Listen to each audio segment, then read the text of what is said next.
This is not just a story, it's a confession. And maybe it's also yours. I never really believed in sleepwalking.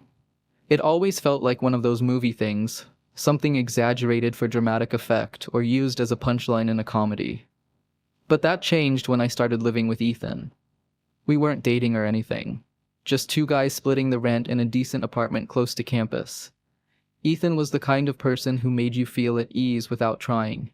He was chill, quiet, a little mysterious, but never in a way that made you uncomfortable. He had this calm aura, like he was always one step removed from the chaos of the world.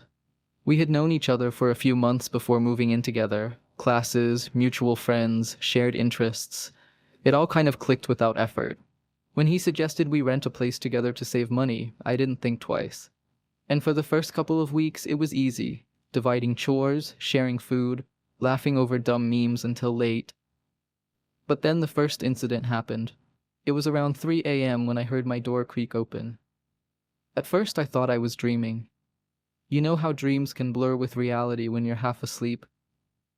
But when I felt the mattress dip beside me, my body tensed up. I wasn't dreaming. I turned slowly, and there he was, Ethan, lying next to me, eyes closed, breathing steady.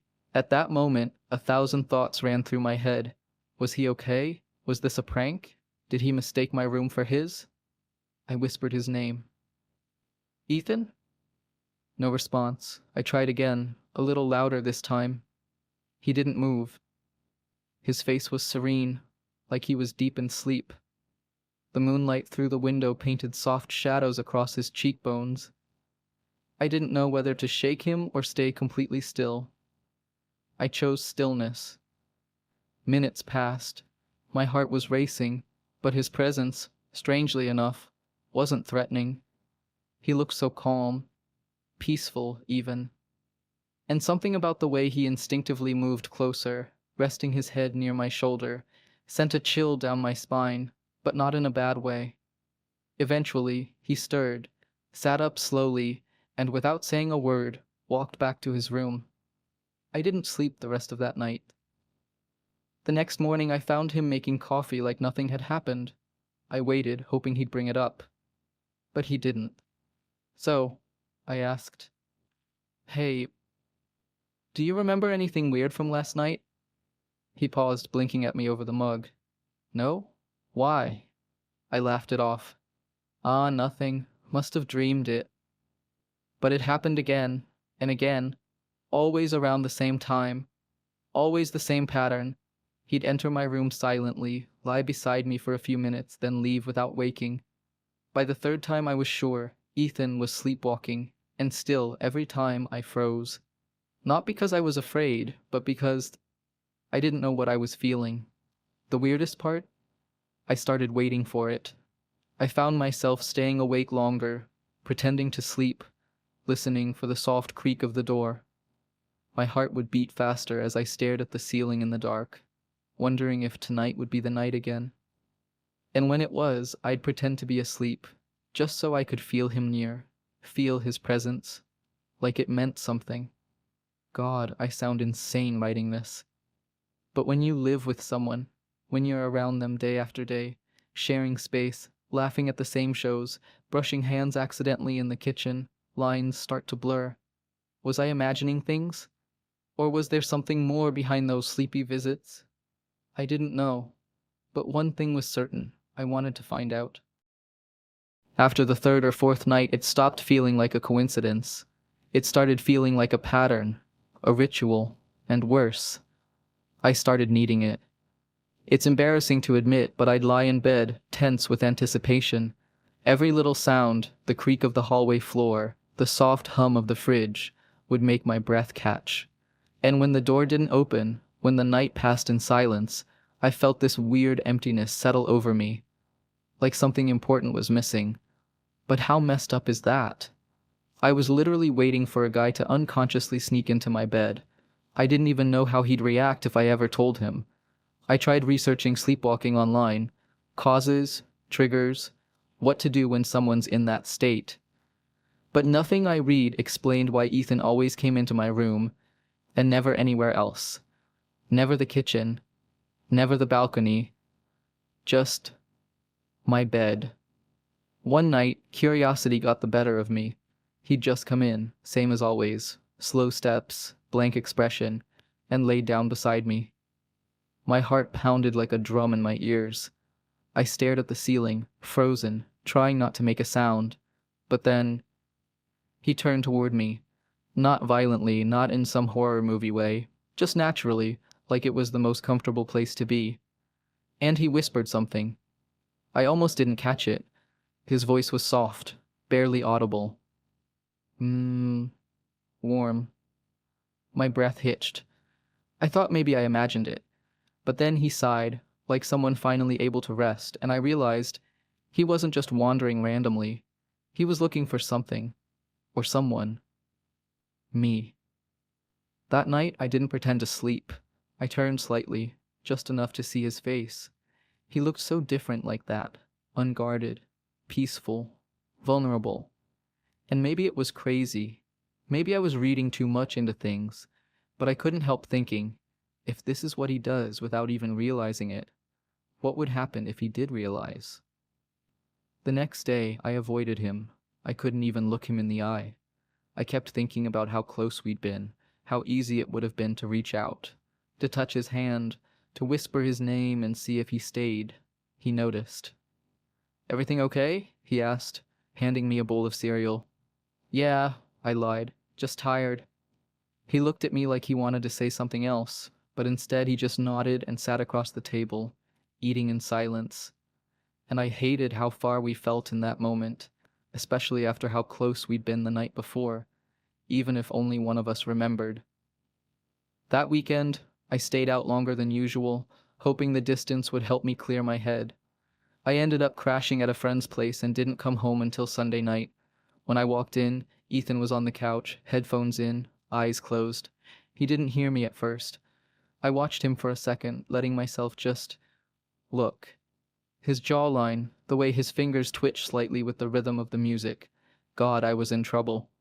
He opened his eyes, and we locked eyes for just a second too long. "You okay?" he asked again. His voice was lower this time, softer. There was a weight to it, like he was really asking something else.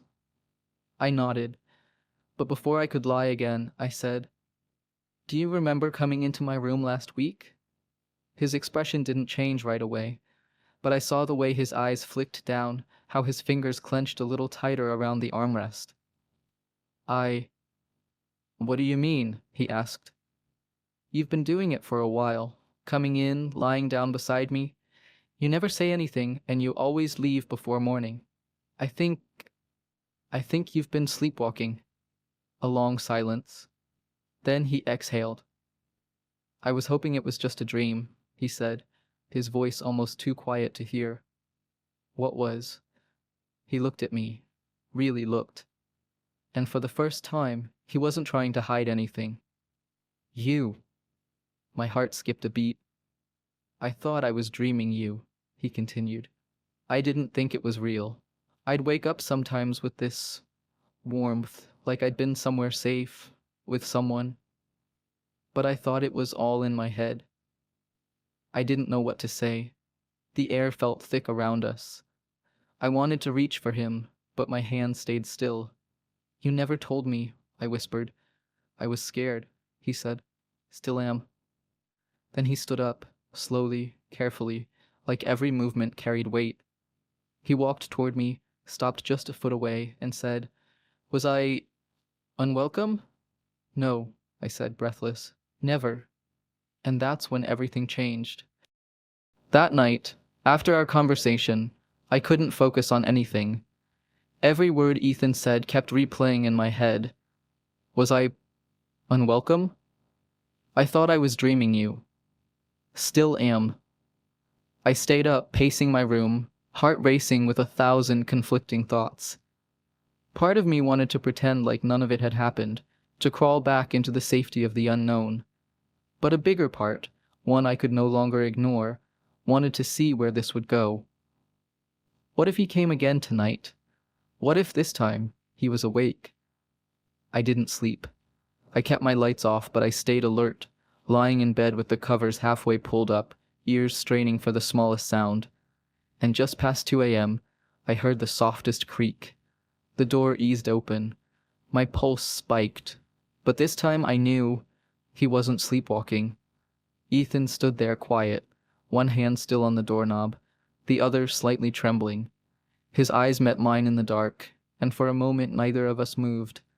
Then he stepped in and closed the door gently behind him. No sleepwalking, no dazed look. Just Ethan, awake, present, and scared. I sat up, the silence between us buzzing louder than words ever could. "Couldn't sleep?" I asked, voice barely a whisper. He nodded slowly. "Didn't want to be alone." That line hit me right in the chest. I felt it settle into my bones. I scooted over without needing to be asked. He hesitated, but then crossed the room and laid down beside me, just like before. Only this time, everything felt different.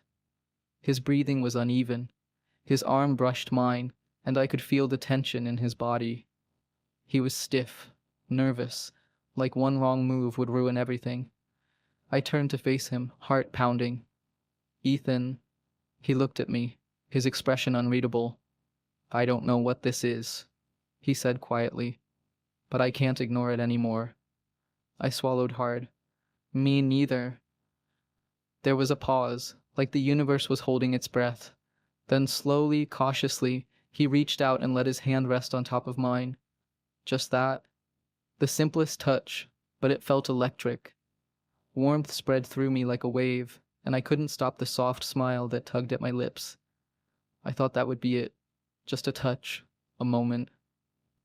But then he leaned in. His forehead rested against mine, eyes closed, breath shallow. We stayed like that for a while, two boys who didn't have the words, but didn't need them either. And for the first time in weeks, I wasn't confused, I wasn't scared, I just felt right. Eventually, I broke the silence. "What does this mean?"